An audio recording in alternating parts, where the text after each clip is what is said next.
This is the Debunking Economics Podcast with Steve Keen and Phil Dobbie. The Archives. Episode 201. After Corona, the new normal. Well, there are some who believe that this pandemic is not such a big thing and everyone should focus on getting back to work. Chief economist for CommSec in Australia says the country could avoid a recession if figures for Q1 show modest growth and it can bounce back in Q3. Now, he might be alone in that thinking, but there is pressure in many places to get people back to work. Not in the UK, it's fair to say. Normal here could be some way off. But what is normal anyway? I'm Phil Dobbie, and today on the Debunking Economics Podcast with Professor Steve Keen, we talk about what will change and what will never be the same, at least for quite some time. That's today. So, Steve, what changes after COVID-19? If there is an after COVID-19, because there is the danger, isn't there? There might be no cure for this.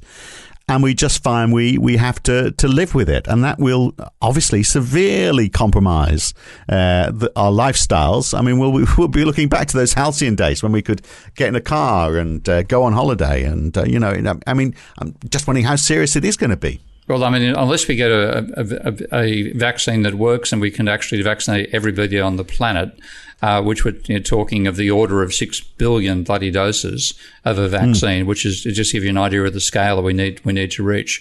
Any reservoir which is unvaccinated, where people can travel and transmit the virus to somebody else because it transmits for a week without obvious symptoms, at least up to a week without symptoms, it's going to come back again. And so that means that the whole idea of tourism, unless you can absolutely prove you're safe on the way into an airport and out of it the other side, you've got to have 2 weeks of quarantine wherever you land, and that means goodbye the tourism industry. Yeah, unless we've completely eradicated it. And can we completely? I mean, if we took it seriously and said, well, okay, in the month of May, everyone's going to stay at home. Everywhere on the planet, we're not going to allow any movement between towns, let alone between countries. It's astonishing that planes are still flying into Heathrow Airport, for example. So if we took all of this seriously and said, well, everyone's going to stay at home, surely, if no one's in contact with each other, it's got nowhere to jump. It would die out. Yeah, and this is the point that a complex system theorist that I know well called Yanir Bar-Yam,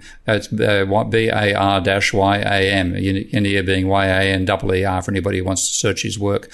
He's established a website called endcoronavirus.org, and he's just making effectively the complex systems point. It's more a complex system point than a medical point. If you can achieve isolation for 5 weeks, then in the first 2 weeks you identify everybody whose family group does not have the virus. And those people are free to go and do whatever they wish to do, which does not include meeting anybody who's identified in that 2 weeks of having the virus. Then after that 2 weeks, you have another 2 weeks to wait for the people who were in the families where the virus did exist to see whether they've got it. And then another week after that, it's about a 5-week process. Through the whole thing, everybody wears masks to reduce the rate of reproduction. And you could get to the stage where the virus was eliminated from the planet in 5 weeks, if that were done. But that sounds, with today's technology, we've all got mobile phones. And I know this is sort of like the approach they're taking with China, isn't it? You go outside, your mobile, if you've been cleared, you've had the test, then, you have something on your mobile phone and you can show that or swipe it, or maybe, even if you without mobile phones, we could paint your hand blue or something with indelible ink. There's some sort of identification so that we know who you can and can't talk to. All of that seems, with technology or without, seems very achievable, doesn't it? It is, but the trouble is that there are parts of the world where we don't have that capability. So Africa in particular, parts of Latin America, some parts of Asia, though in general Asia has its the worry I have is actually Pakistan and India and Bangladesh. Those are the countries where I expect to see, particularly as it gets colder in the northern parts of those countries and the higher altitude parts. And I expect to see things get worse there. So there's always going to be a reservoir where this can come from again.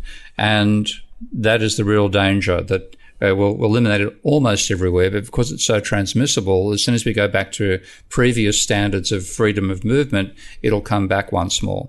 And that's why I think there is no new normal. It is the only new return to what we could call normal that could occur after this would be if we had a 100% effective vaccine, which was distributed across the planet in the same way we got rid of polio. But polio was nowhere near as effective as this. So, I mean, the idea of social distancing in India seems a bit implausible, doesn't it, really, when there's so many people in such confined spaces? But I mean, could you say, well, okay, the countries that can isolate do, and do we just say, well, we're going to close our borders for a year? As you say, no tourism.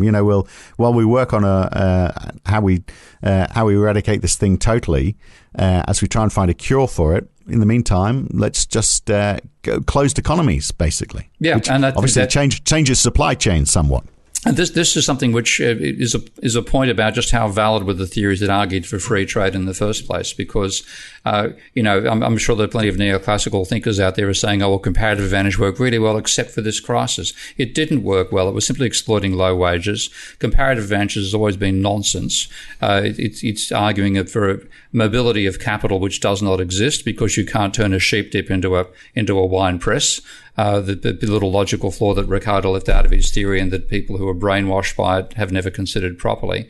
But all that means is that we've been taking advantage of low wages through globalization. Those days are over. And the only way that you can now maintain sensible production is by being localized. And if you have countries which successfully eradicate the virus, then they're going to lock their borders after it. New Zealand and Taiwan, I think, being the two countries which may do it first, they can end up being self-sufficient. And they will just basically not let anybody else in until the virus is globally eradicated. So it is going to be a very different globe. Yeah, I must admit, I thought, when we first talked about the idea that maybe that we need shorter production lengths and we needed more local manufacturing, I was thinking, Christ, how long would it take in a country like the UK to return to local manufacturing, to more local manufacturing? But then you look at, car companies, Formula One car companies, turning their hand at making ventilators and just changing their production cycle within a week. So there is some movement in terms of how you can use the capital equipment. Clearly, there is some, you have your machine tools and you devote the machine tools to a different process. That's feasible to some extent. You certainly can't use a steel mill to make aluminium. There are some elements where you simply can't move capital from one spot to another. But you can make again, like the UK did have at one stage 20% of its GDP was manufacturing. Now it's 10. To get back to the stage where it replaces the 10% it's lost, which is half its manufacturing sector, it won't be an overnight operation. And I think this is also going to be in the context of serious global warming, serious climate change. And this is, again, the coronavirus is one manifestation of that, because it is not just the fact we're putting more CO2 into the atmosphere. We're polluting it in all sorts of ways, and we're enabling transmissibility of diseases in all sorts of ways. All this stuff is just, the coronavirus is nature's first shot across our bows. It won't be the last. This idea of less globalization, I think that argument's been won now, hasn't it? I mean, in a way, Donald Trump was ridiculed. When this is one thing we can look and say, well, at least he was right on that, and probably most of the world is convinced on that now. Yeah, and it's horrible that it took that sort of personality to break the conventional it wasn't wisdom. Him. I think the virus had more to do with it. But he started doing it. This is Donald's going to get some. The last thing he needs. Some kudos from it, because he was doing it 4 years earlier, being anti-free trade and so on. And frankly, you didn't know why, but he was right. Free trade has always been a con job. But the big problem with that is once you start to have more localization, less globalization, you get back to the one argument, perhaps the only valid argument for globalization, is that it prevents war. You look at China, which is an economy that's been growing really fast. All of a sudden we say, well, we don't need your stuff anymore. What happens? Does China become turn more to weaponry than producing stuff for us? I think China's got a fantastic production foundation. It'll start producing for its own needs, and that was always the strategy it had behind globalization in the first place, was to get hold of American technology as fast as possible, which they've done, and in many ways they've transcended the Americans. So they'll certainly have some a dependence upon moving from exports to domestic production, but they'll do that relatively happily. It's America that's going to find it harder because they've lost the production capability. But they can get it back, can't they? I mean, they can rebuild it, but I've forgotten who. I think it was the CEO of Apple. What's his name? Cook, saying if he held a meeting of machine tool experts in America, he could hold it in a seminar room. The same meeting would take a stadium in China. So training people up to be able to actually do the high quality advanced manufacturing that is needed to replace what you're currently importing from China is not an overnight process by any stretch of imagination. It involves a large amount of machine tool construction and a large amount of education, and genuine education, not the credentialism that's taken over in the last 30 or 40 years. And then at the other end of the scale, you've got in the UK, for example, as we come towards fruit picking season, there's no one to pick the fruit, and no one locally wants to do it. Well, the people who've applied haven't got the skills to pick fruit, which is a sign. They've got the skill that requires you getting off your arse and going and doing some work. That seems to. This is the whole reason why I was always critical of the modern monetary argument about exports are a cost and imports are a benefit. Production is not a cost. Production is a skill. And if you outsource the production, then you don't have the skills for manufacturing and production, and you become dependent upon your paper economy. And when there's crises like this happen, nobody wants your paper. But how does that solve the issue about where you've got low wage jobs? I mean, you'd automate a chunk of it, wouldn't you? I guess if you didn't have access to those low wages, you'd automate a chunk of it. But there's still the issue that we've grown. It is part of the argument. We've also grown to accept a standard of living which we all aspire to, and nobody wants to go and do those jobs where you work long hours. Eastern Europeans do, but the Brits don't want to do it. That's probably not going to change. The standard of living, I think, we're going to realise how illusory it was, and people will be very resentful as they become aware of that and go backwards. But again, this is something which, in some ways, this is a crisis of the developed nations, because if you're in a developing nation or a third world nation, you have an acceptance of tougher working conditions, and you will do it because that's your aspirations. Are set by a tougher circumstance, whereas the West is going to be very resentful. And I don't think there's going to be much sympathy from the East to the West in this process. Are we going to see rising inequality? We talked about that a little bit last week, in that, that companies are saying, well, to get back on track, we need less regulation, and that obviously means deregulation of wage controls. But on the other side, we've got massive support for the National Health Service and frontline workers, and I'm thinking people will be saying there'll be quite a bit of pressure, I would have thought, from governments to ensure that those people are paid, that the people who've been, putting their life on the line are paid an adequate amount of money. I have to say, none of that has come forward just yet. No one's saying, well, you're doing such a good job, we should be increasing your salaries. But you would have thought there'd be pressure for that. But similarly, big companies will want to make bigger profits. Yeah, and that's what worries me. I was just seeing some of the scuttlebutt coming out of Britain right now about Boris Johnson being under pressure and the finance sector wanting to put Michael Gove in charge. It seems like, obvious reasons, Boris has realised it's important to maintain the national health, and he's sympathetic to increasing wages for the working people after his experience of having his life saved by them. That doesn't seem to apply to Gove, and it might be the finance sector making a move to get rid of somebody who's actually learned just how bad this crisis can be. Yeah. Well, that is the next question, really. Are we going to have greater or lesser respect for socialism, which is seen as being a bit of a dirty word, or are we going to go to more unfettered capitalism, or are we going to see less of it? I think unfettered capitalism has certainly had its ideological day, because again, there's just comparing the infection rates and the level of diseases in the West versus the East. It's the countries where the disease first evolved which have the lowest infection rates, and that's because the acceptance of the role of the state and saying you must isolate, the totally over the top draconian stuff done by China at the bottom, as I came to expect from having spent some time there 30 years ago and seeing how slogans get turned into extreme behaviour by the desire not to be criticised later for not doing the slogan properly. But the East Asian nations in particular have crushed this virus far more effectively than it happened in the West, and that's going to strengthen the ideology of a state as part of a functional social system rather than the ideology of the free market. Right, but you're getting so there's the blend there between socialism and totalitarianism, isn't there? So, I mean, I don't know if you've seen last week, there was a video circulating of a sunbather on the grass, on the slopes alongside Bondi Beach. The police picking him up and trying to handcuff him, and they've basically got him pinned to the ground for sunbathing, for that crime of sunbathing. So I'm just wondering whether, and we do obviously have a maybe totalitarian is a strong word for lots of Asia, but certainly the sense of liberty is not as great as it is in the West. So are we going to see that shift happening as well in the West? I think we are, but the West is going to be resentful about it and drag kicking and screaming towards it, whereas for people in Asia, it's a common expectation. The state is going to tell you what to do to some degree. And, it's far less. Is it a good thing, though? It seems like a huge step backwards. Well, backwards, but backwards in what sense? Economically or biologically? Well, it depends who the state is. I mean, Boris Johnson telling me what to do, I wouldn't be too happy about. No, true, but the acceptance that the state has a strong role is something Marx could see back in the 19th century. He talked about there being two classes of feudalism: the English feudalism, which was incredibly weak because the rain just basically dribbled out of the sky all the time. You didn't need a strong state to build irrigation systems. But in China in particular, and Asia in general, because you had monsoonal rain, you had to manage the rain, and therefore there was a role for the state to build the infrastructure to manage that monsoonal rain. And you therefore had a stronger centralised state. The Magna Carta never happened in China. So this argues that it's for a resilient society, you need a combination of the innovation the market could generate, but the resilience the state system gives you.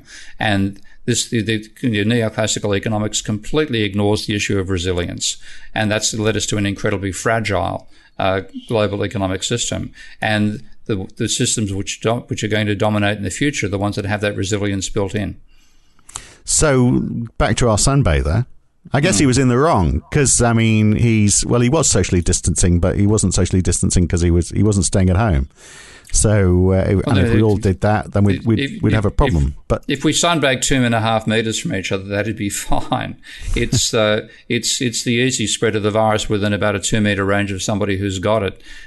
So in that case, that's a classic case of the Australian police behaving like the warders of the convict period rather than sensible. But yeah, we went to the beach recently, and I think we were about 50 meters from the nearest person. So this is talking in Thailand, of course. So so long as you maintain. Well, I think he was quite away from someone until the police came along and pinned him to the ground, and then obviously all social distancing. So, but if everyone had been checked and they knew that they were all clear, then it wouldn't be an issue, but it wouldn't be an issue with them lying there either. So we can't. We just mentioned in terms of industry that aren't going to exist in the future. We mentioned tourism. One other one is going to be education. This is scary. Yeah. Because, again, schools and universities, you have people in very close proximity to each other.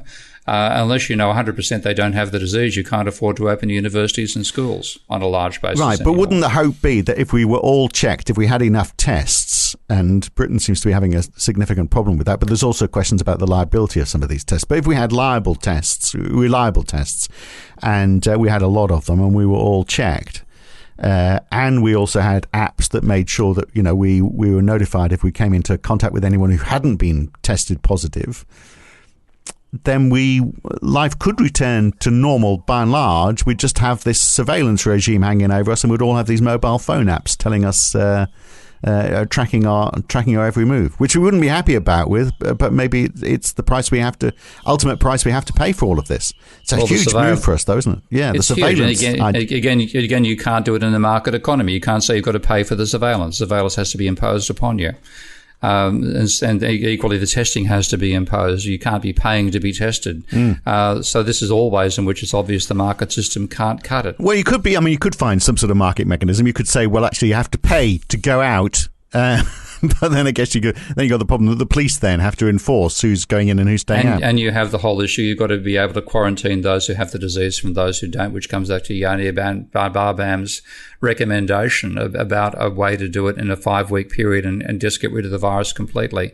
But again, we have the social inequality and global inequality. That's easy to talk about for a developed country. It's very hard to talk about for Africa. Of course, the idea that you are going to have to go under this surveillance regime applies to everybody, irrespective of their income as well. So, from that, at least it's egalitarian.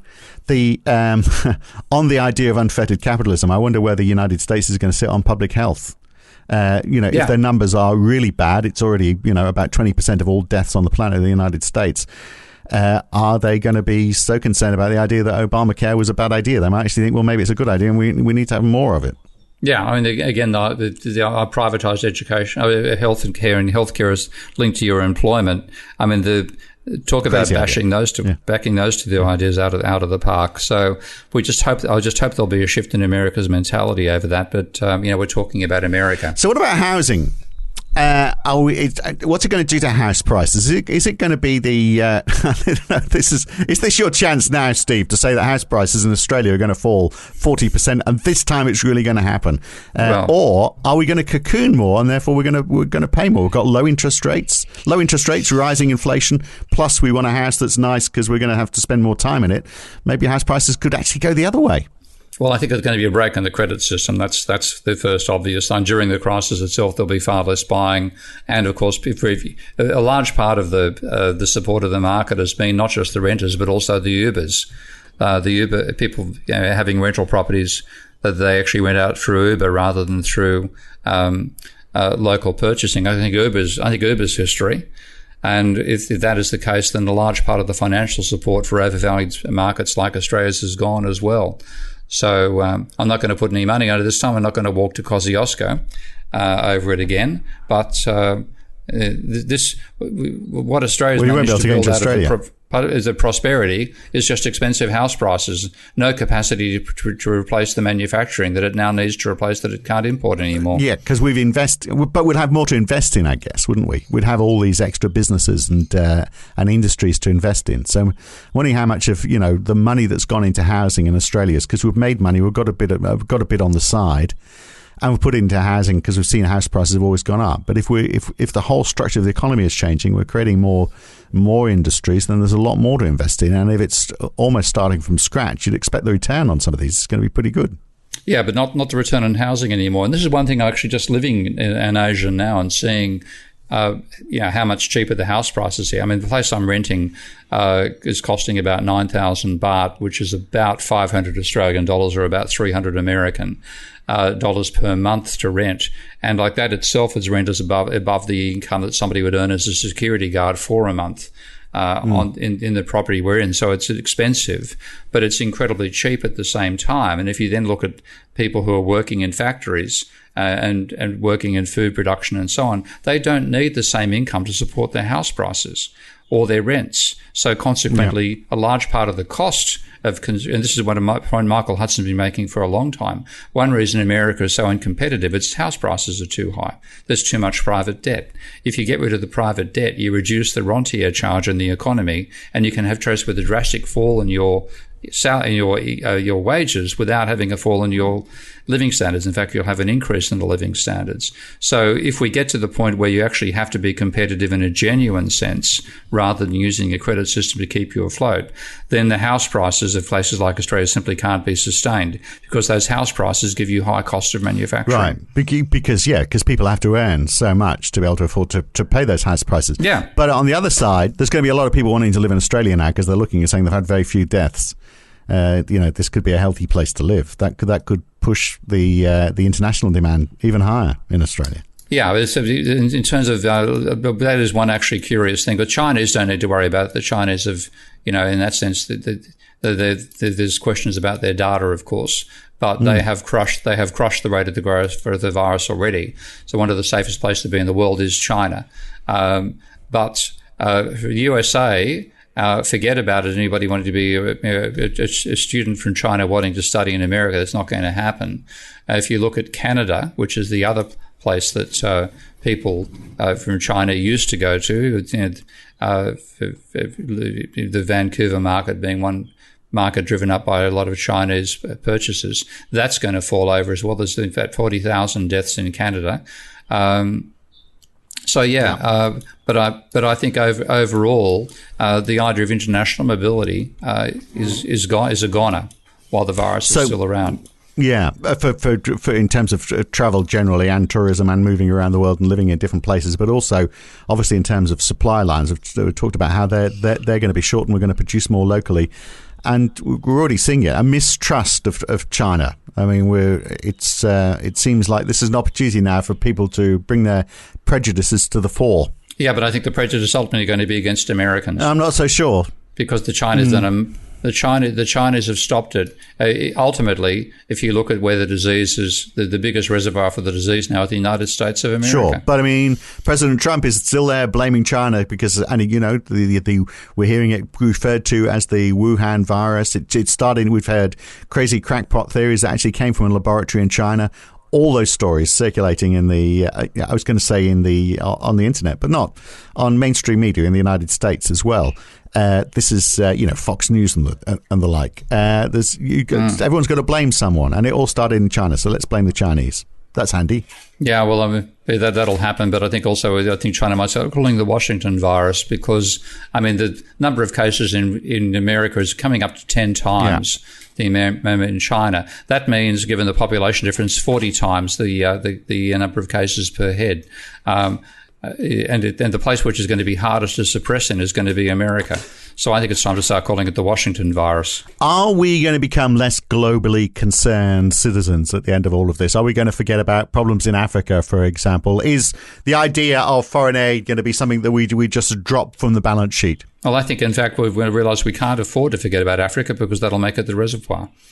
You can't. This is the thing about public health. When it's something like heart attacks and so on, that's an individual disease. You can't give somebody else a heart attack. Well, you can, but it's pardon me going there. This is a transmissible disease. The only way to stop it is to have a global approach to the transmissibility, and that means you've got to think about the globe whether you want to or not.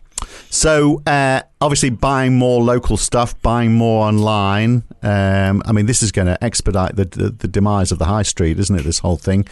But on the positive side, maybe... I mean, I guess there's two sides to this, isn't there? On the one side, we've got used to buying online. But on the other side, maybe we'll say, well, actually, we want to buy more local stuff, which perhaps we can't buy online. You know, we may be less greedy, we might consume less, and we might make it more local.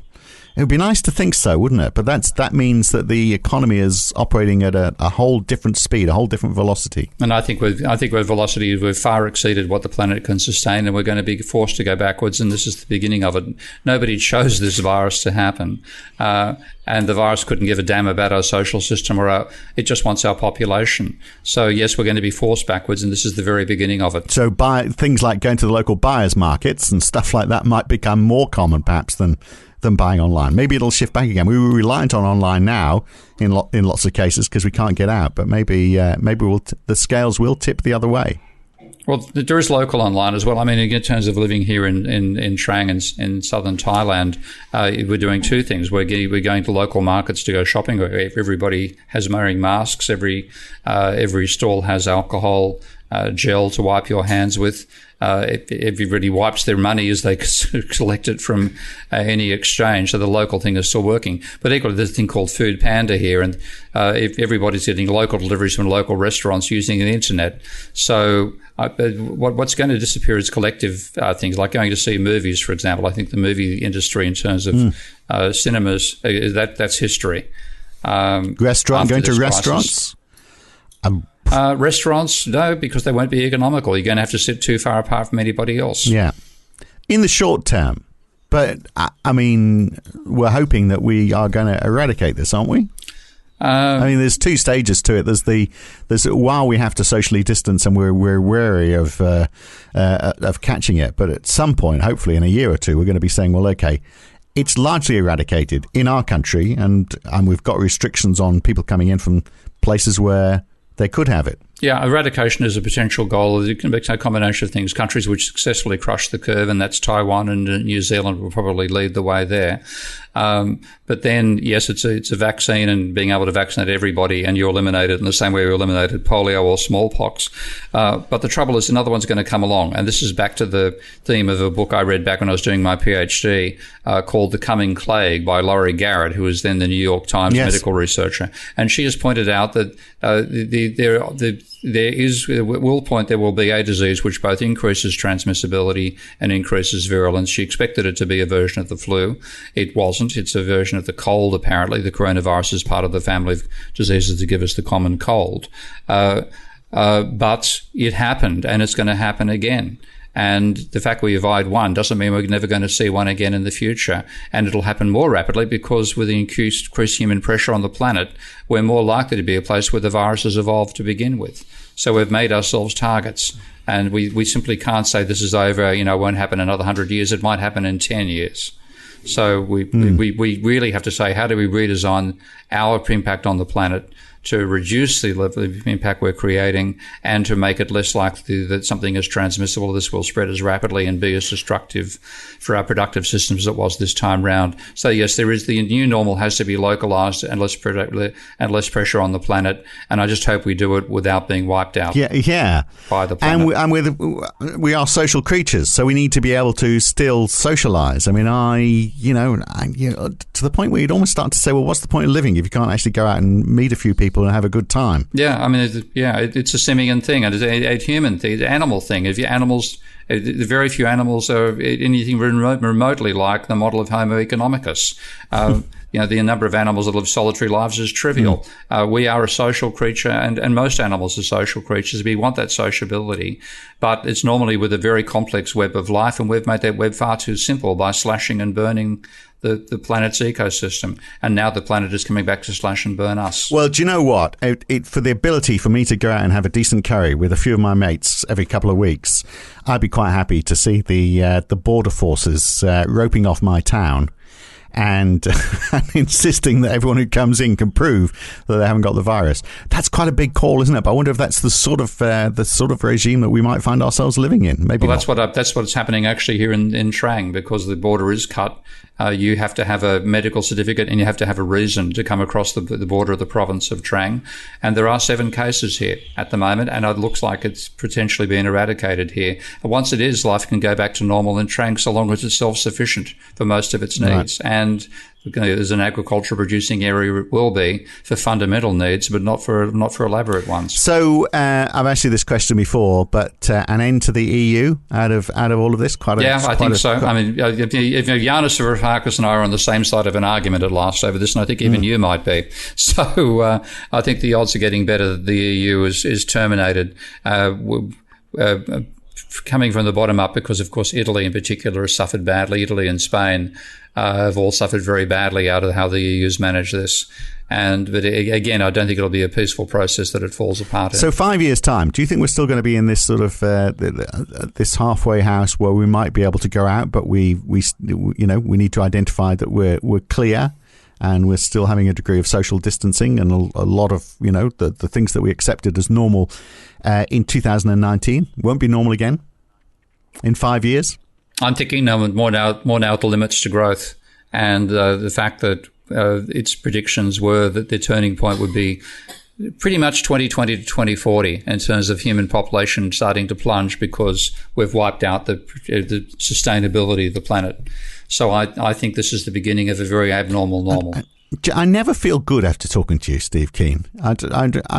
You ruin my days. I'm going to have to talk to you less often. No, we will talk again next week. Thank you for your time. I'm glad life is going well for you. I'm doing lots of DIY. That's how I'm managing to keep myself sane. But I can see the novelty factor of that might disappear fairly swiftly. Yeah, but, fair enough. Yep. And lots of bike rides until the police pull me over. Good to talk. See you soon. Okay, mate. Bye. Yep. All those things we talked about, of course, I mean, most of them could actually be good news, ultimately, if we live within our means in a more sustainable way, if economic growth is no longer the be-all and end-all and we find some sort of compromise system that gives us a decent standard of living without all the income disparity and without ruining the planet. But that is quite a big quantum shift, isn't it? And as I said, many parts of the world at the beginning are talking about coming out of a lockdown as though it's all over Red Rover. That's it for today. I'm Phil Dobbie, back with Steve Keen again next week. Thanks for listening.